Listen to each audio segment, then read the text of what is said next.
You know that song Skyscraper by Demi Lovato? Like a skyscraper. I don't recall this one. I don't think it sounded like it, actually. I think it sounded a little different.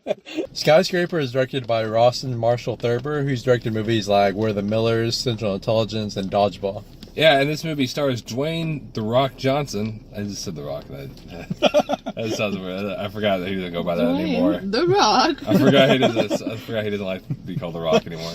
He must be a real actor. So his name is Dwayne Johnson. But then he stars in movies like Skyscraper. Yeah, it's like Skyscraper. He must be a real actor. So he wants to play in a skyscraper in San Andreas.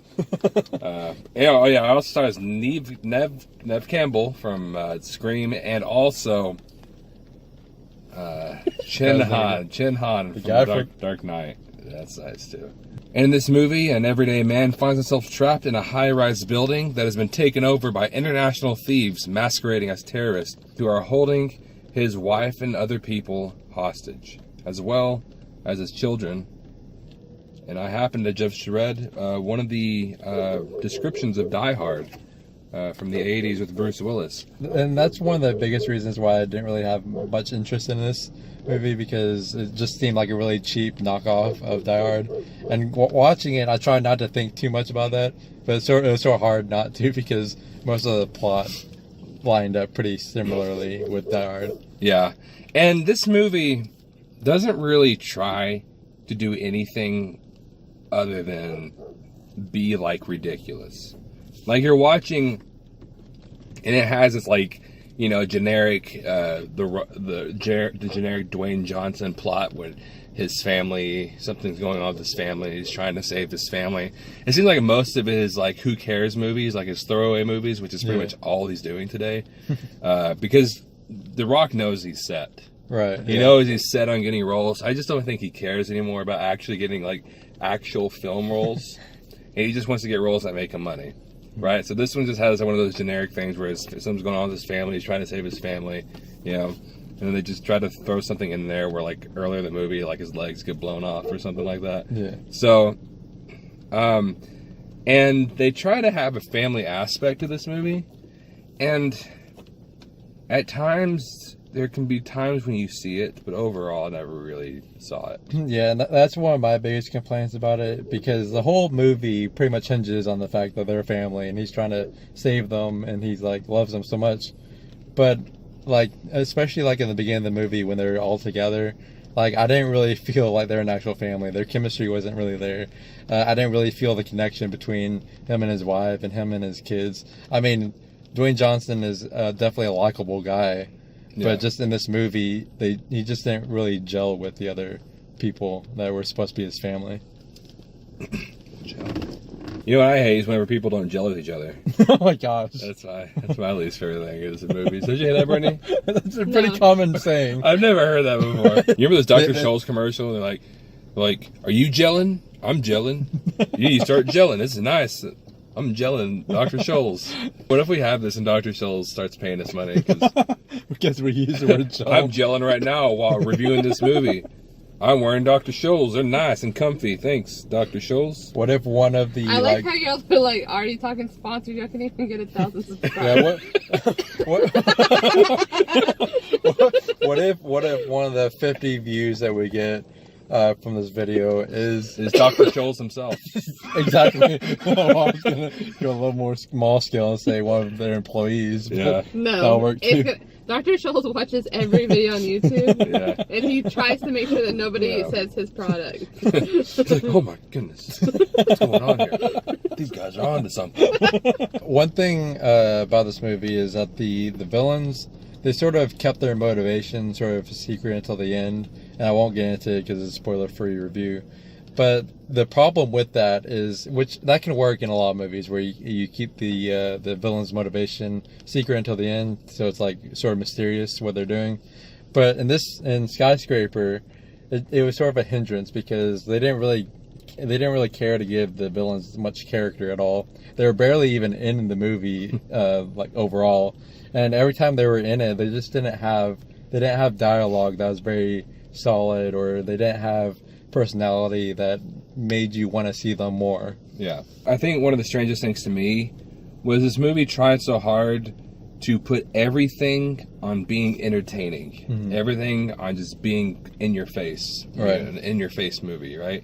It being ridiculous, that it didn't pay attention to anything else like substance or anything like that. So the movie weirdly became boring at times. Yeah, even though the whole movie was like Dwayne Johnson like jumping off of buildings and like climbing on the side of buildings. It was like ridiculous stuff that should have been entertaining. And at times it was entertaining enough for me to just watch, but the movie itself just at times just felt boring. Yeah, and I think a lot of times. Yeah, I think one of the biggest reasons for that is because, like you said, he's doing like all these physical, like ridiculous things that were like almost impossible, and it sort of made him like superhuman, and it really made him seem really like it didn't show his vulnerability. Like he seemed like pretty much anything that came his way, he could overcome it. Which, and like a lot of movies, you have to show that your main character is vulnerable because that's what makes for good writing. Yeah, and I'm gonna go and bring up.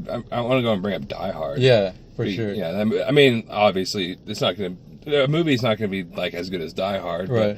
But Die Hard. What is his name? Frank or what is his name? I thought it was Frank. I can't remember. No, it's not Frank. It's not Frank. You're thinking of Frank Castle. Why did I think of Frank Castle? Oh no, his name, John McClane. John McClane. Frank. Okay. And Die Hard. John McClane. He went through a lot of things, and overall, it was the kind of thing that would be you watch it and you're like, oh, this would be really hard to do, right? But it's possible. Everything in that movie that he did was possible. Right. You know, he was vulnerable. You know, he actually did get hurt. Yeah, especially like that scene after they shot the glass and his feet are all bloody. Yeah. He's like limping towards the bathroom and talking to the cop.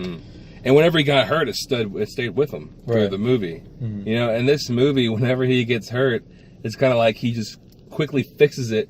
There's even like a scene where like he uses duct tape and he just fixes it and it's like, oh, I'm healed. You know, it wouldn't say that, but like he's just good. He just like he like has to keep fixing himself, and he's like just scaling across buildings like nothing. Oh, I thought you were gonna talk about a scene later on in the movie, which I won't explain where it is, but it sort of seemed like callback to Die Hard because it had to do with duct tape and everything. One really weird thing that they did was every time Dwayne Johnson's character did anything like incredible, because like apparently like they had like the news cameras like on him like at all times, and whenever he would do something like incredible, they randomly showed like the crowd like cheering him. Like it seemed really cheesy, and it honestly seemed like a built-in laugh track like in sitcoms. And it also didn't make any sense because from what the news was telling people and what the people on the ground knew, Dwayne Johnson was a bad guy. So overall, guys, this movie I'm not gonna say is complete trash.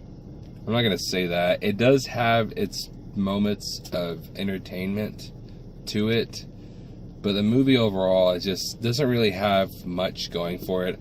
I feel like it didn't really try for much else than just being entertaining and being in your face, which seems like a lot of Rock movies nowadays. The Rock is is kind of being lazy with his roles. And I guess I really can't blame him because he knows he's good. He's set for all of his roles because he doesn't really care. And he's just starting to play in these kind of safe roles. And this movie is undoubtedly probably going to make a lot of money, especially since... it's set in China, which is a huge market for movies. And especially movies like this in China make a ton of money in China. So, I mean, they knew what they're doing. Yeah, so they're set and they're good. But overall, the movie itself is just not very good. And it becomes strangely boring at times. And it's just weird. So I'm going to go ahead and say that Skyscraper is 45% awesome. Yeah, there's really not much more I can say than what Marquez said.